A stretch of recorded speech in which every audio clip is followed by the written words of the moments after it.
Olá! Bem-vindos ao Alomorph. Oh não! O 5G está emanando radiação eletromagnética! Pera. Pois é, más notícias, queridos. Vós também estáis emanando. Pois é. Calma, eu vou explicar. Vamos pôr tudo preto no branco.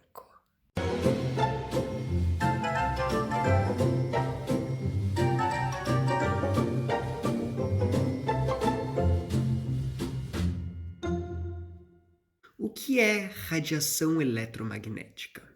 Resposta curta, ou realmente muito curta: fótons. O que são fótons? Ora, fótons são bósons. Isso é um S longo. Clica aqui. Bósons são partículas fundamentais com giro ou spin. Não é um giro literal, é uma propriedade intrínseca das partículas, igual ao número inteiro, ao contrário dos férmions. Podem haver vários bósons no mesmo lugar ao mesmo tempo, ao contrário dos férmions, que, a exemplo do querido princípio de exclusão de Pauli, que aprendeste na escola, não podem ocupar o mesmo espaço que uma partícula exatamente igual. Elétrons, por exemplo, são férmions e devem obedecer essa lei. Por isso, os orbitais têm um com giro, spin, para cima e um para baixo. E nada mais do que isso. Isto daqui é uma mera representação do espectro visível. Veja bem, a luz é uma onda eletromagnética que pode ter maior ou menor frequência. Nós temos para essa direção ondas de rádio, micro-ondas, e é por aqui mais ou menos que estão as ondas de 5G. E depois nós temos infravermelho, o espectro visível, que é só um trechinho curtinho do espectro eletromagnético, e depois nós temos ultravioletas, raios-x, raios gama, etc, etc. Aqui no infravermelho, tu emanas radiação infravermelha, só não vê. Tudo que tem calor emana luz, seja ela invisível ou visível, como em objetos muito quentes. Ou seja, tu emanas uma frequência mais alta que o próprio 5G simplesmente por estar vivo, por fazer as reações químicas que te mantêm assistindo esse vídeo. Este é um resuminho do espectro visível, uma partezinha minúscula de todo esse espectro enorme eletromagnético que nós temos. Esse desenho também não é exatamente um espectro, quer dizer, o espectro são cores que vão lentamente e gradualmente mudando de uma para outra. Isso daqui, enfim, foi feito com canetas coloridas. Mas espera. Cadê o magenta? Cadê o rosa? Cadê o marrom? Cadê o cinza? Calma, calma. O magenta é uma cor que o nosso cérebro inventa quando detecta luz vermelha e luz azul. É uma cor criada por meio das duas, a cor oposta da que está no centro, o verde. Enfim, cores complementares. Mas o espectro não é redondo. O magenta faz o espectro fingir que é redondo, como se essas duas partes fossem ligadas e fizessem um círculo. Mas o espectro não é um círculo, ele é uma linha contínua. Pergunta rápida. Já vistes alguma luz marrom ou uma luz cinza? Já parastes para pensar nisso? Creio que não, vós só pensais em vós mesmos. A resposta é simples. Contraste. Marrom nada mais é do que laranja escuro. Cinza é preto ou branco, claro ou escuro. Rosa é um vermelho claro. Azul claro é uma versão clara do azul escuro, mas por que essas têm nomes diferentes e o azul... Não, o azul, nós chamamos tudo isso de azul. Por quê? Por quê? Bom, elas não têm o mesmo nome em russo. Aqui é o Alomorph. E por mais que amemos todas as ciências, aqui é o lar da linguística. E é sobre isso que vamos falar. Sobre Sieniei e Goluboy. Desculpa, minha pronúncia de russo é bem ruim. Significa que russos enxergam mais tons de azul? Bem, não. Vamos voltar um pouco no tempo e falar de grego antigo.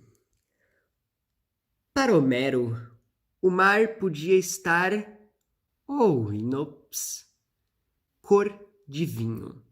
Será que Homero tinha algum tipo de daltonismo? Espere! Outros textos antigos também apresentam nomes de cores estranhos para cores normais. Será que os povos antigos eram daltônicos? Provavelmente não. Eles só não tinham necessidade, por assim dizer, de ter muitas palavras para vários tons. Até hoje, há línguas com termos gerais e muitas vezes só tipo 3 cores: escuro, claro, vermelho, ou às vezes até menos, só escuro e claro. A língua cria novas palavras se há necessidade. No russo, houve a necessidade de separar a cor azul clara da azul escuro. É a mesma coisa que aquele estereótipo dos esquimós, que tem muitos nomes para branco, gelo, neve, etc. É quase a mesma história. Uma lei que é seguida por uma quantidade significativa de línguas é a da ordem de criação dos nomes de cores. As cores começam com apenas palavras para escuro ou claro, gradualmente cria-se palavras para vermelho, depois cria-se palavras para verde ou amarelo, depois criam-se palavras para verde e amarelo, depois nós temos a invenção da palavra para azul, e depois nós temos todo o resto, com as cores específicas como as que eu já falei lá atrás. E é claro, acredito que não preciso dizer que o branco é a soma de todas as cores, enfim, é luz, luz, luz, e o preto é a ausência das cores, então Agora, falemos de etimologia. Vou falar de etimologia das cores em português e em inglês. Sim, manda isso para o seu amiguinho anglófono, porque os vídeos da Lomorph têm todos legenda em inglês. É isso aí. Branco. Branco vem do latim mais tardio blancus, do proto-germânico blancas, que vem dessa raiz indo-europeia, que é relativa à luz ou brilho. White vem do proto-germânico whitas, que vem dessa raiz indo-europeia, que também significa algo como brilhar. Vermelho vem do latim vermiculus, verminho, diminutivo de verme, que é uma referência ao inseto Kermes vermilio, de onde se extraíam tintas vermelhas. Em inglês, red vem de raudas, que vem dessa raiz indo-europeia, que é, basicamente vermelho. Rosa vem do latim rossa, que é literalmente o nome da flor.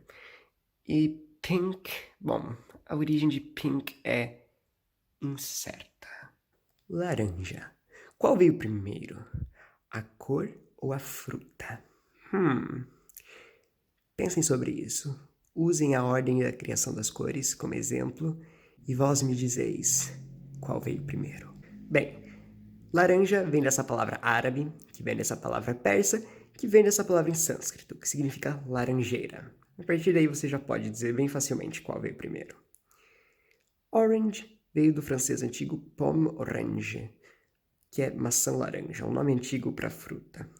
Um decalque do italiano antigo melarancia, literalmente também maçã laranja.